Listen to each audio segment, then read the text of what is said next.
Hello, dear viewers. I have autism.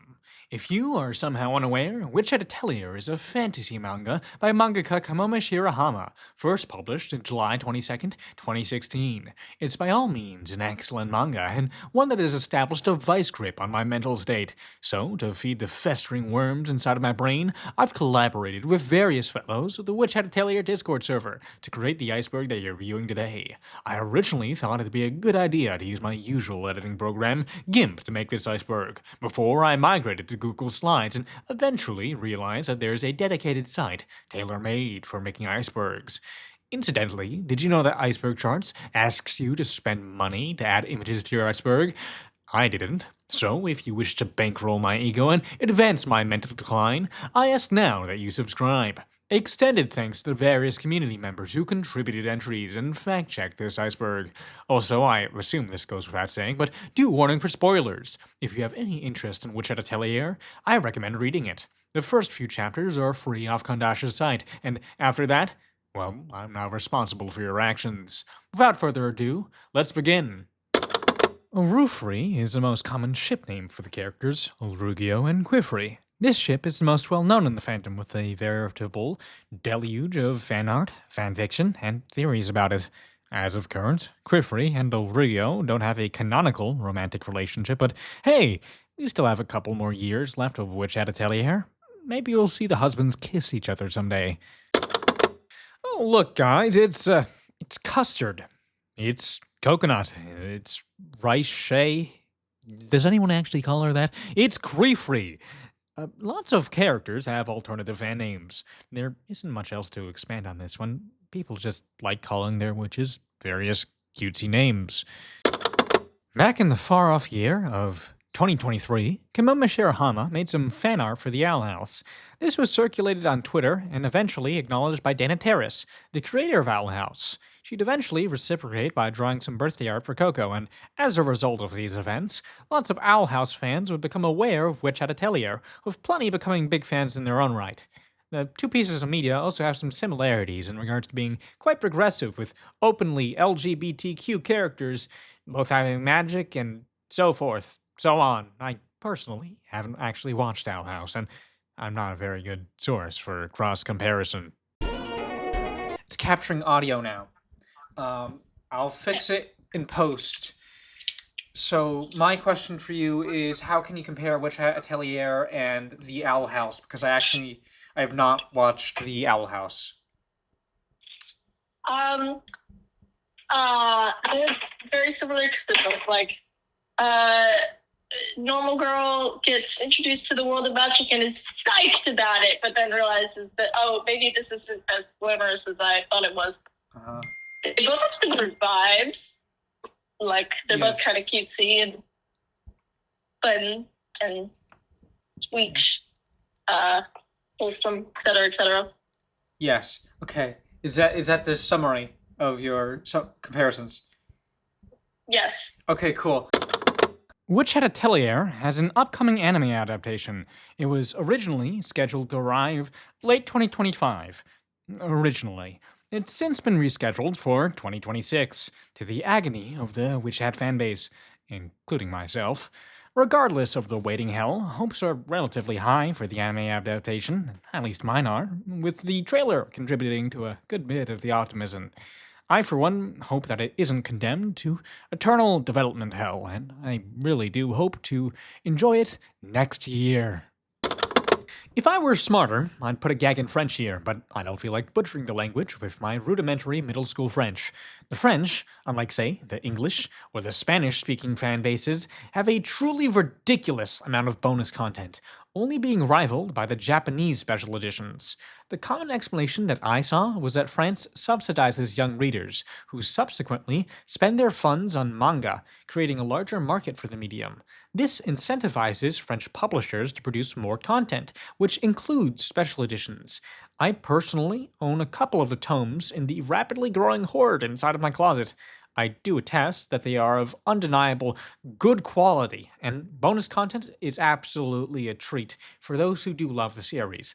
Normal French manga also, in my opinion, have nicer sleeves in comparison to their English counterparts. They have flaps. Some regions of Canada also sell the French language editions, as the Quebecois subconsciously inherited the Weebishness when the Kingdom of France initially colonized Canada. Witch Hat Atelier proudly has their own wiki hosted on Telepedia. It's well maintained for the most part, with over 500 pages. Originally, the wiki was hosted on Fandom, but due to a combination of factors, i.e., Fandom sucking, the wiki migrated. There's also other language variants of the wiki, such as the French, the Spanish, and the Polish wikis, though they aren't nearly as well documented as the English wiki. White hair? Check. Position of authority. Of course, having a fanbase of deranged fangirls? Another check. Quifrey is Gojo. Or at least, that's what some people like to say. Their similarities are continuously memed about. You look on the Reddit, you look on the server, you're probably going to find a couple Quifrey is Gojo memes. I, for one, think they're kind of funny. Kamome Shirahama is quite active on social media. She has a Twitter account, and she would also migrate to Blue Sky when Twitter got bad. Here, she posts things like dogs, bonus art, she announces projects, she mentions things that she enjoys, and she posts various images of brushbugs at conventions. On the Hell site Twitter, she's found at Shirahama Kamome, and it's the exact same deal on Blue Sky. Also, for what it's worth, the Witch Hat Discord server has a 24/7 feed of Shirahama's social media. I do recommend giving her a follow if you're interested in her work at all, or want to keep up to date with Witch Hat Atelier. The Witch Hat Atelier Discord server is the primary hub for the Witch Hat community. At least I think it is. I'm very biased here. Lots of other projects, like the Wiki or other centers like Witch Hat's Reddit, are in some way linked to the server. It's also the source of several theories, including ones on this iceberg. The r/place effort was also organized here, and it's overall a very friendly place chock-loaded with devoted fans. It's an excellent spot for discussions and theory crafting. It should also go without saying, but this server is an unofficial community initiative with absolutely no ties to any official Witch Hat organizations like Kondasha, which publishes the series. If you're interested, go ahead and join it. There's multiple spots where you could find links online. If this was written or published several weeks ago, this would have been classified as a theory, but we live in a post-Chapter 88 world. Tree Free was a theory originally made by Labrache on Tumblr. In essence, the theory suggests that Quifrey was a silverwood tree come to life and subsequently experimented on by brimmed hats for blood magic. In the end, though, this was only slightly inaccurate, as Quifrey, in fact, is not a tree. Yet, Chapter 88 revealed that Quifrey is a host to a silverwood tree, which parasitizes various living beings before fully growing into trees after they found a place where they truly feel safe. In effect, Quifrey is a host to an organism that will kill him if he ever experiences true comfort, and he's been this way for nearly his entire life, all while not remembering his life before his infection. Don't you just love angst? At the end of the day, I think Tree Free was one of the most solid and influential theories. Lots of people just took it as true, and hell, they were right. Mostly, I saw loads of fan art of Quifrey being a tree before they showed a bonsai sticking out of his eye. So congrats, Tree Free. You're a good theory. Witch Hat Atelier's magic system allows for you to make your own spells with the correct know-how. This is a direct result of the manga being quite open with how its magic system works, routinely explaining new additions to the system and keeping it fairly simple. You could also follow this up with your own contraptions. I myself made one. It's a grenade. If you wanted to get started, the Witch Hat Atelier wiki is a great place to stop, as it usually has the most up-to-date info about all the moving parts of the magic system. Each of the 4 main girls is associated with a season: Tichia for spring, Coco for summer, Agate for fall, and Riche for winter. This is represented both in the official art of the girls and their personalities. Sorta. Riche is cold like winter, while Coco is bright like summer. It also, in my opinion, makes for some banger bonus art. I do love myself some seasonal girls. Witch Hat has an official kitchen spin-off by Hiromi Sato. Chapters each have a recipe associated with them, which is replicable with adequate substitution of ingredients. Kitchen takes place during the downtime between arcs of the main series, and it's generally a good companion to get more out of the world of Witch Hat. It's also great for recuperating from the continued traumatization of 12-year-olds. A couple things that are also mentioned only in the main series get revealed in the kitchen, which is a treat for attentive fans. Let's look at Titia's color coding. Pink hair, blue cloak. Undergarments are white, as is part of her hat. Conclusion: transgender. While we don't have any official confirmations, it's become a notable headcanon for Titia to represent a transgender girl. Aside from the color coding, some people see similarities between things such as her love of transformation magic and being transgender. I, for one, don't really see it. I'm a cisgender male, but it's harmless enough. Trans rights, everybody. If you looked up Shirahama's non-Witch Hat work, you'd realize she's done a lot of work for Star Wars. Being a fan of the series for a while, she'd eventually contribute to it in various manners. During her Kandasha House interview, she recounted how she helped design a ship. When she finally saw it in action, it would immediately explode. Shirahama was also the author behind The Elder, and she also has a dedicated page on Wikipedia for what it's worth. Though they archive literally everything there, so that's not saying much. Either way, if you like Shirahama's works, and you like Star Wars, go ahead and check out her work. Witch Hat Atelier has some excellent representations of both disabilities and queerness. For a starter, there's characters who are openly queer, such as Etwer and Galga. Disabilities of multiple forms are also well represented, with characters like Tartar and Kustis being prime examples of this, with Tartar being black-white colorblind and Kustis being rendered unable to walk. The relation between Pointed Hat Society and the disabled is also a major point of the series. There's also a large chunk of people who headcanon various characters as having different varieties of neurodivergency. Some see Coco as representative of ADHD.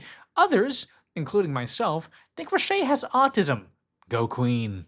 Either way, it's an excellent series on the representation front, which I personally like it a lot for, and hopefully you might enjoy it for that too. This is the crack theory, which results from taking a literalist approach to the manga that could only be rivaled by the likes of power scalers and evangelical creationists. It notes that there's an astronaut in Volume 1's intro, so clearly there's an astronaut or astronauts in the world of Witch Hat. No, what are you talking about? This entry refers to theories that Iguin is Coco's father. With how much we know about them, and Coco being fatherless, it's concluded that Iguin must be Coco's father. Alternatively, Iguin isn't. We don't even know their face or gender, making this theory closer to throwing various materials at the wall in an attempt to make them stick. I don't believe in it. I think it's crack, but if you do, power to you. Shirahama isn't a very public figure, which is fully understandable. However, she still participated in several public events globally. Photography is prohibited in the name of preserving her privacy, and there's no images publicly circulated of her actual physical appearance. She also dons masks during some events, which further obscure her identity. Her being a ghost also allows her to get up to things you probably wouldn't expect. For example, during the Kandasha House event, I personally saw her walk in front of me along with several other major fans, and many of them were wearing cosplay. But everyone, including myself, were completely oblivious to the fact that the person who we just came to meet passed in front of us. It was only when we were actually let inside the meeting area that we realized you passed by us. These events also give fans a chance to do things like give her fan art in a mail, get signatures, or ask her questions. She also often relies on a translator, as her main language is still Japanese. Thanks, Shirahama. This entry is a lot simpler. A lot of crossover fan art exists. Just look at the Owl House entry to get a good taste of that, be it other characters being in Witch Hat characters in other pieces of media, or other varieties that I don't feel like listing right now. On a more personal note, this was how I got into Witch Hat, at least through Dominoes. My friend originally saw a piece of Spy X Family fan art once, which had Witch Hat, which led to her reading the series and eventually recommending it to me, having an irreparable effect on my brain and leading to you listening to me today. With that being said, this is going to be the end of Layer 1. We're entering Layer 2, folks. Do you know how long it takes for a new volume of Witch Hat Atelier to be published in English? I do. While the Japanese language copies might already be circulating, English fans still need to wait fairly long times for their languages to get published. This especially hurts if you read the series by volume, instead of as it serializes online, as it can be really easy for a reader to rip through a volume in a matter of minutes if they're determined enough. In the end, despite the fact that we are in hell, we should note that this hell is layered. Some languages probably have it worse. Seriously though, man, Ukrainian has more specializations than English, please. Here's a question. If you read Witch Hat Atelier, what do you call this thing? If you read the fan translations, you might call it a brush bug, and if you read the official translation, that's a brush buddy. The wiki also backs this translation up, naming these brush buddies. And incidentally, brush buddy is also the name of an individual brush buddy, which is a continual character. Personally, I do think it'd be better to name the species brush bugs and the individual one brush buddy, but I'm not the invisible hand of the translator team. I wouldn't know. Despite all my rage, though, the title Brush Buddy, as far as I know, is well adopted in the fandom. But you still get brush buddies when you search up brush bug, and there are still accounts that are called brush bugs. I think there's a Twitter account called Daily Brush Bug. So who really knows? Before English chapters are published, the Japanese ones are. This leads to raw, untranslated chapters circulating, which means that fans outside of Japan armed with a knowledge of the language or a translator app can get in early on the latest traumatization. The Witch Hat Reddit has a dedicated raw spoiler tag, and the Witch Hat server also has a dedicated channel for raw chapters, and provisions that limit discussion to that channel. I and many others personally don't read raws, so whenever discussing them, do be careful to be respectful of people who don't want spoilers, and keep it to their respective tags or channels. The pact which the Brimmed Hats are actively rebelling against has an explicit ban on magic which involves the body, which also includes medical magic or transformation magic. As a direct result of this, a witch who is dysphoric is effectively barred from what would be the most effective manner of treatment. The Brimmed Hats, by nature of being an anti-pact faction, won't have this issue, and as a result, a witch who wants her hands on some magic HRT might be encouraged to defect to the Brimmed Hats. It's also somewhat bolstered by characters like Ingwin being fully gender ambiguous. Hey, wait a minute, I just talked about this. Well, characters like Ingwin and Restis both are fairly gender ambiguous. It slots fairly well into the Brimmed Hat trans rights angle, and those characters I just mentioned also lack any stated pronouns, with Restis getting referred to as Master by Aninia, which I'd argue is quite neutral, and Ingwin, well, as I said, they don't have any stated pronouns, so Brimmed Hats are generally much more gender neutral than Pointed Hats. Alright, well, it took me a couple tries to understand this one, but from what I could gather, clone-free is a theory composed by Tumblr user Merchant Arthur, and it states that Brimmed Hats are actively trying to resurrect dead witches from before the Day of the Pact, who were trapped in silverwood trees. Qwifrey is considered a result of the experiments that resurrected or birthed Inquin, and he's left in a state of deterioration as a result of this. It also splits Brims into a faction centered around Ingwin's plan of resurrecting dead old witches, and another faction which plans on creating new magic of their own. The theory is worth a read, I'd say, if you have a couple minutes of time, and it's also another moderately circulated theory that's taken a bit of a hit in the wake of Chapter 88, in my opinion. If you've spent enough time in the Witch Hat community, maybe on the Reddit, you might have seen a couple posts with homebrewed spells and contraptions, and maybe you'll click on OP and then realize all of those spells were made by the same person. Chromatic Flare is a Witch Hat Atelier wiki admin, and the predominant authority on Witch Hat Atelier's magic system. He's produced enough spells that Kamoma Shirahama herself acknowledged it. If there's literally anything magic related, Flare probably knows.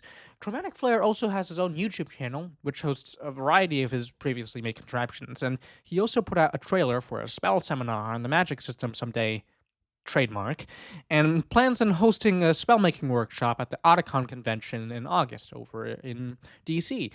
If you're interested in learning about the magic system and you're within the area, do check that out, I'd say. Yeah, it's on August 8th. You know, if I actually get this video out before August. This one's simple enough. Witch Hat. Witch Hat. Coco has to choose what kind of witch she wants to be in. There's two factions, and both of them have hat names. Witch Hat. Witch Hat. There's nothing really else to say here, so I'm flipping slides to the next entry. If you look at Ania's character design, you could quite clearly see that she's boasting a pair of devil horns. It's a nice piece of character design that alludes to her association with the brimmed hats, and in general, Ania does have an excellent set of drip, trademark, with her shifting ribbons and whatnot. So her devil horns, being an indicator of her being evil when she looks really innocent on the outside, is a very nice feature, I think. Hey, did you notice something about the arcs? A lot of them take place over the course of a fairly short period of time. Let's take a look at Silver Eve. If you include the Valen Sleech arc as part of Silver Eve, which I sort of consider it's in the same place, then the Silver Eve arc has been going on for over 40 chapters. All of this covers the same night. You might also remember that chapters are published monthly. You know what that translates to? 5 to 3 years of Silver Eve arc. If you look at Witch Hat's Reddit, you'll see a good couple of posts talking about pacing concerns and resulting from Silver Eve, and Coco's really gone through the ringer in the past 48 hours. There are some hopes, though, that with Silver Eve coming to an end, hopefully, we'll be able to see more of the world and such and so forth. If you didn't know it yet, Shirahama is actually a pen name. Let's just shake out the wiki page tweet for a minute. I'm checking my microphone if you can't tell. Right. Shirahama means White Beach, which is a resort town in Japan, at least I think. And meanwhile, Kamome means seagull, so Seagull White Beach. Seagull White Beach doesn't really roll off the tongue, though, does it? And, oh yeah, also her self-portrait is actually a seagull with a little set of hair and a little hat. I think it's quite cute. I haven't seen it up till I was actually making this iceberg, though. Shirahama has gone on record stating that Kustis is based off the Ainu and the Romani, respectively. The Ainu represent a native culture that inhabits Hokkaido and parts of Sakhalin. They used to have a wider range across Japan, but they'd be pushed further north by the Japanese. Kustis also has similarities to the Romani that could arguably be seen in his mobile minstrel lifestyle. I'd argue it's a good representation of Witch Hat's cultural diversity. Brush buddies are one of the better attested creatures in Witch Hat, mainly owing to their sort of mascot status. The Volume 4 bonus chapter is probably our best source on them, though how much of it we should take literally is up for debate. Regardless, we could definitely establish that brush buddies grow in length with age, with younger ones being similar to cotton balls. The existence of a brush buddy family might also suggest that they raise their young and engage in monogamy. We're also somewhat aware of their diet, and we know for certain that they have certain fur, colors, and patterns. Some of them are black, for example. Others might have stripes. The wiki also groups them as a mammal. Despite what exists, I'm unaware if they have a determined lifespan or if they give birth for live young, and if so, how many. This is a reference to some bonus art that Shirahama drew, which went over what kinds of drinkers some Witch Hat characters are. Lelusi, apparently, is a heavyweight drinker, capable of taking a lot of alcohol. I mean, I drink a lot with her job, too. As a fun anecdote, there were times before concepts like germ theory and such where alcohol was indeed safer than water, but witches can pretty much make infinite clean water, which means she's just doing it for the love of the game, and I respect that heavily. Out of all the 4 main girls, we only have backstories for about 3 of them, with Ticha, for the most part, being an outlier.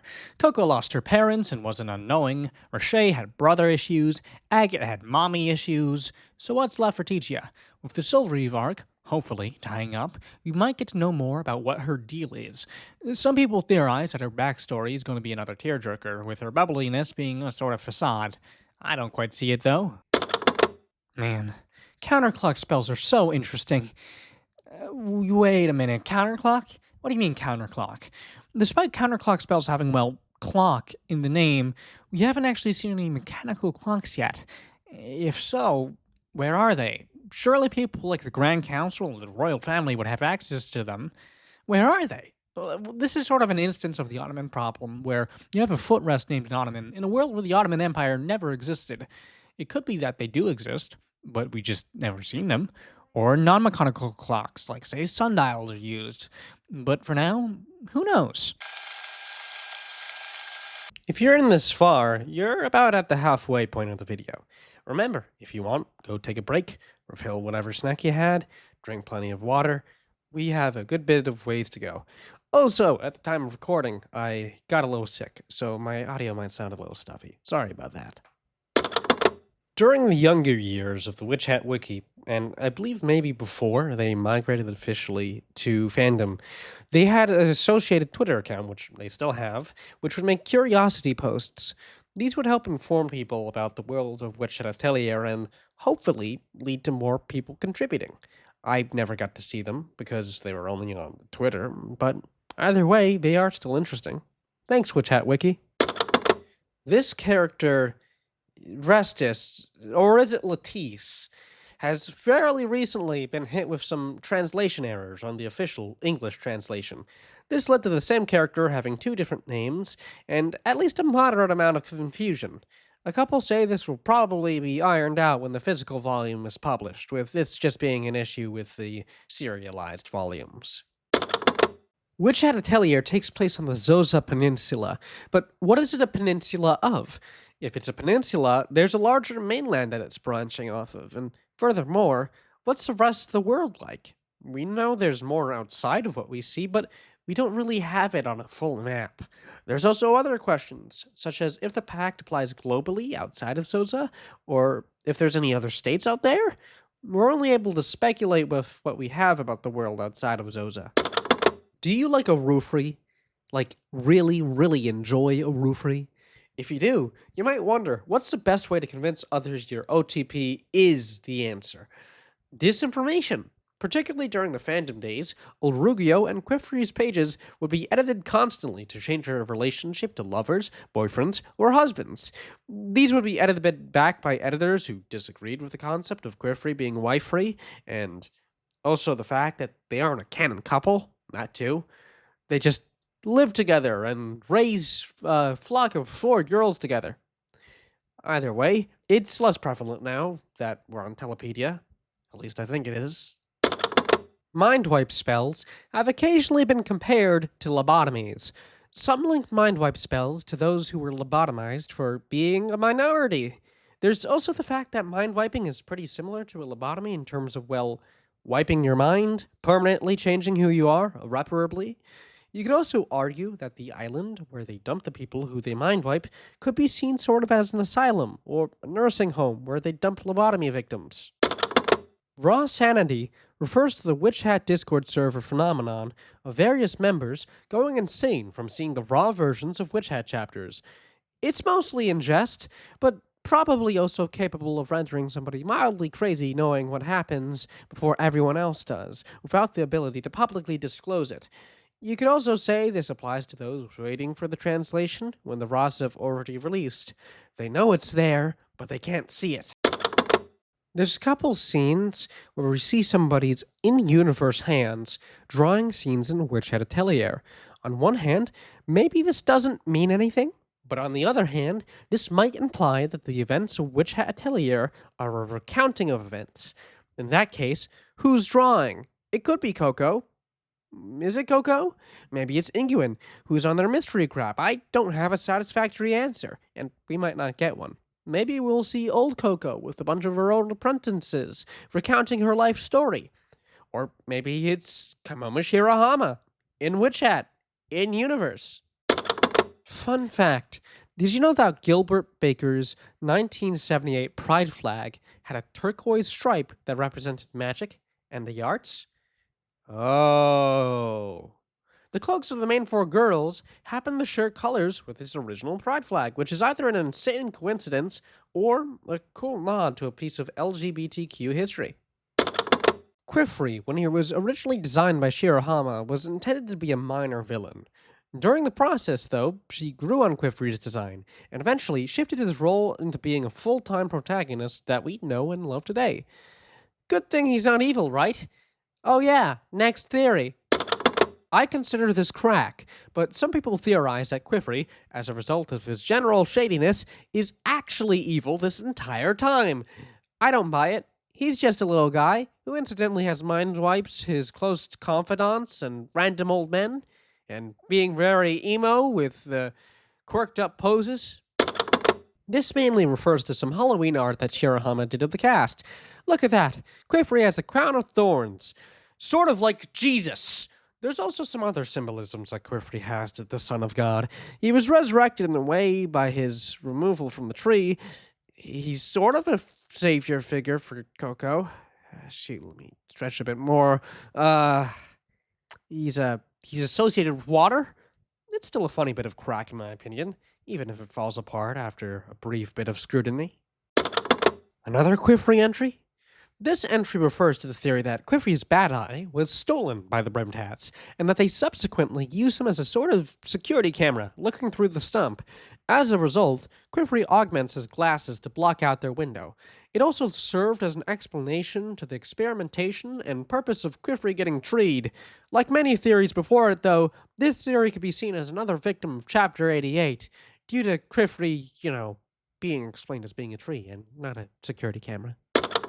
This theory states that somebody in the nights is a mole for the Brimmed Hats, which allows for their organization to track their movements.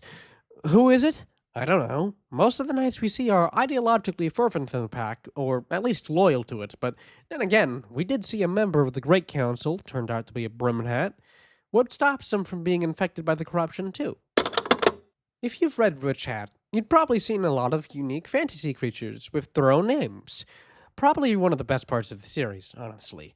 There's also a bounty of creatures, though, that lack any sort of name, but we still see them fully depicted.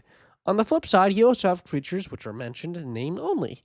There's dedicated pages on the wiki for these creatures, if you ever wanted to theorize about what Bird Creature 2 is named.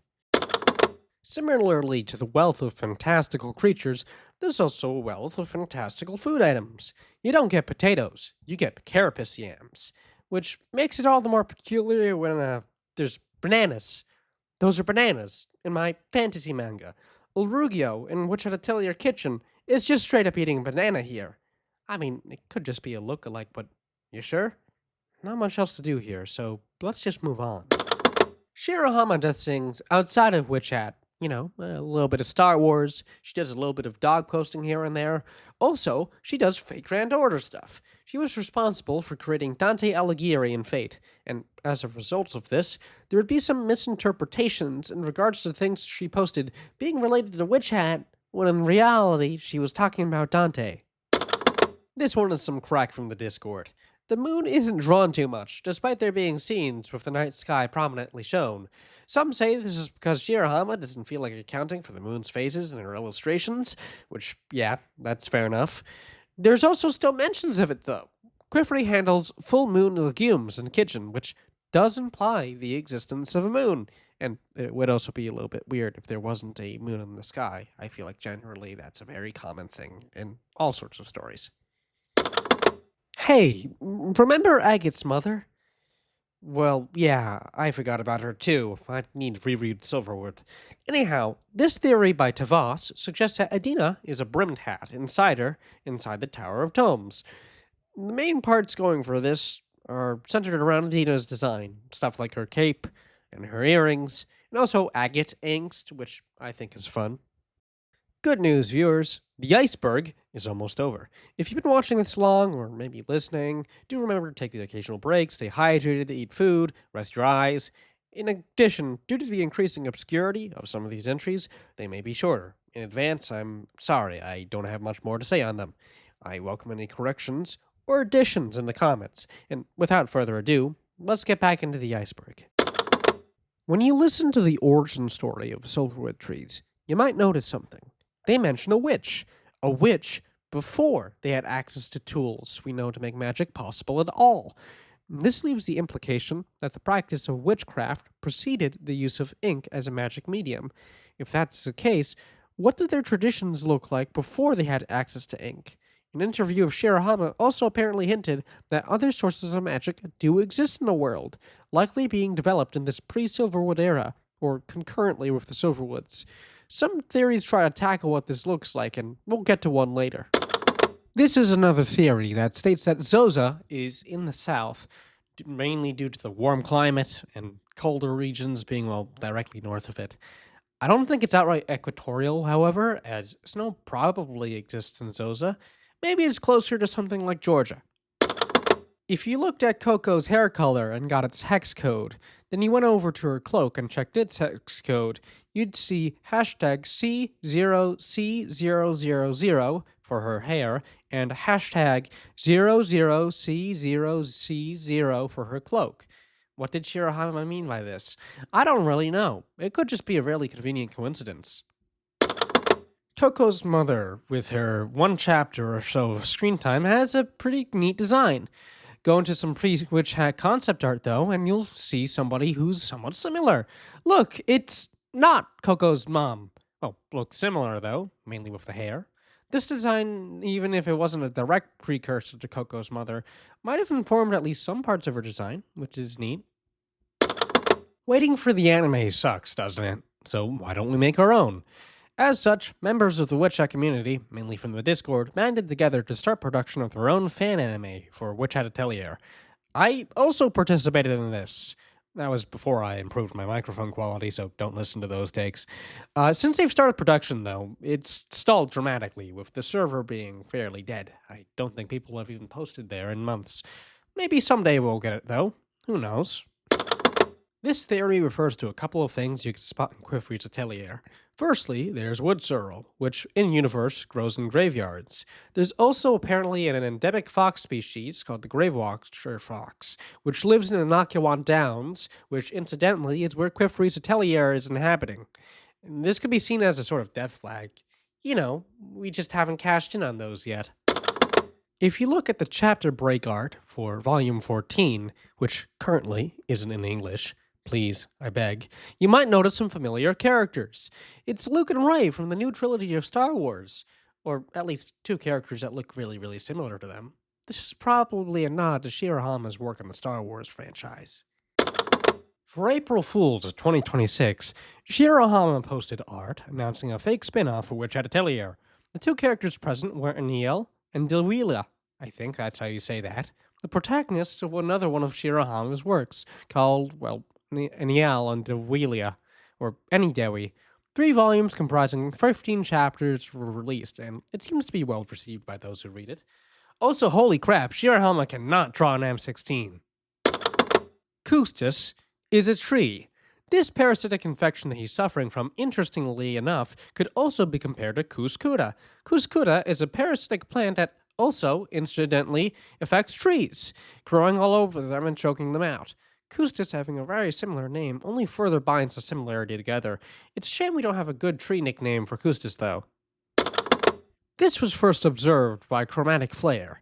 On the Volume 14 cover, you could see that Coco's counterclock spell, unlike the other designs we've seen, has half the symmetry. Half the symmetry, half the time. Coco's time is running out. Notice how this stuff is wholly out of my pay grade? I think it's pretty neat, though, when other people notice them, so I can know about them. Shirahama has had a lot of inspirations that contributed to Witch Hat.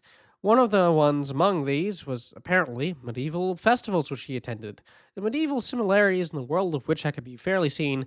Of course, you have the medieval setting, or medieval adjacent setting, but most particularly in the art style, which has been compared multiple times to medieval metal etchings, which I think is pretty cool.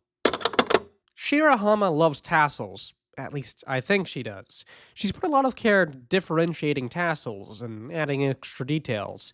For example, Arugio and Quifri swapped tassels with each other when they were kids, representative of their close bond.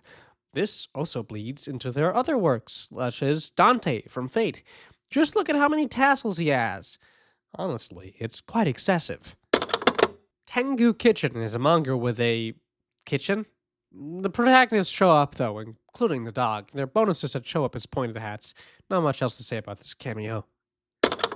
This was mentioned a bit in Layer 1, but we're going to expand on it here. Shirahama has an Inguin mask, one used by Inguin in the manga. This was made by Hebi Zhou, who is probably best known for her manga, Heaven's Design Team. It's reportedly not only breathable, but excellent at concealing her face. Let's also not neglect the fact that it carries a considerable amount of drip factor. I, for one, would fear somebody with a mask like that. Maybe even buy it. During the last r/place from 2 years ago, there was a bit of a struggle keeping Coco alive on the board. Eventually, though, a bunch of godless anarchists would come help the builders out, forming an alliance with the Witch Hat community. This would end well, though, with Coco lasting through most of r/plays without any trouble. So, thanks, Mother Anarchy. This one comes from a couple of Q&As.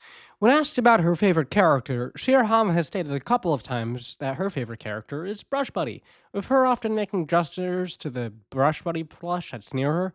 She usually brings ones to her conventions, and you'll see it in her tweets when she's posting her location. Her reasoning is that it's easy to draw, which, fair enough. In an interview with a German source, Animania, when asked about another genre or topic that she would be interested in for another manga, she stated that it would be science fiction, mentioning that she already had an idea in her head. We don't know anything about it or what it would look like, and given the pace of Witch Hat, it's likely going to take years until we get a glimpse of it. But hey, maybe a couple years from now, we're going to see a sci-fi manga from Shirahama. This theory states that the proportion of dogs that Shirahama posts on her various social media is directly linked to the level of traumatization that the upcoming or most recent Witch Hat chapter will cause or has caused. It's similar to how people will grow scared whenever Shirahama posts really cute art of a character, with some people correlating that with them getting something really, really nasty happening to them in the impending chapter. Shirahama is a very private person, and as a result of this, her face isn't disseminated online. Despite this, there's been instances where people's faces were falsely attributed to Shirahama. In 2017, an incident occurred where Rian Gonzalez, a Filipino who happened to be attending the same event as Shirahama, had images taken of her, which were falsely attributed to Shirahama's likeness. This led to various sites using the photo. Eventually, both Shirahama and Rian mutually apologized to each other over Twitter for the hassles that were resulting from the misattribution, with Shirahama contacting her publisher, Kondasha, to help purge the false images. As a general reminder, if you see an image of Shirahama online, it's not her. Try to report it to Tongari or any other relevant authority. Do your part. Aside from digital releases, Witch Hat also publishes in physical magazines. Lots of people, especially foreign readers like me, might not know this. I sure didn't. More interestingly, though, there's sometimes disparities between magazine versions and their eventual volume releases. Chapter 49 is one of the best examples of this, boasting not only some changed dialogue, but an entire extra 2 pages. Other disparities are probably also going to show up. For example, Shirahama has occasionally forgotten really important things, like drawing Coco's facial scar, which is predicted to be rectified when it's eventually published as a volume. The void toilets were first introduced in Chapter 3, and I don't remember the last time I saw one since then, which is unfortunate because they're really weird. Firstly, they just lead to the void. The witches have a massive pit to pretty much space, and we just don't know much of anything about it. Then there's the fact that the person who created it apparently went missing right after. Did she fall inside the toilet? Also, what happens if you yourself fall inside the toilet or drop something inside?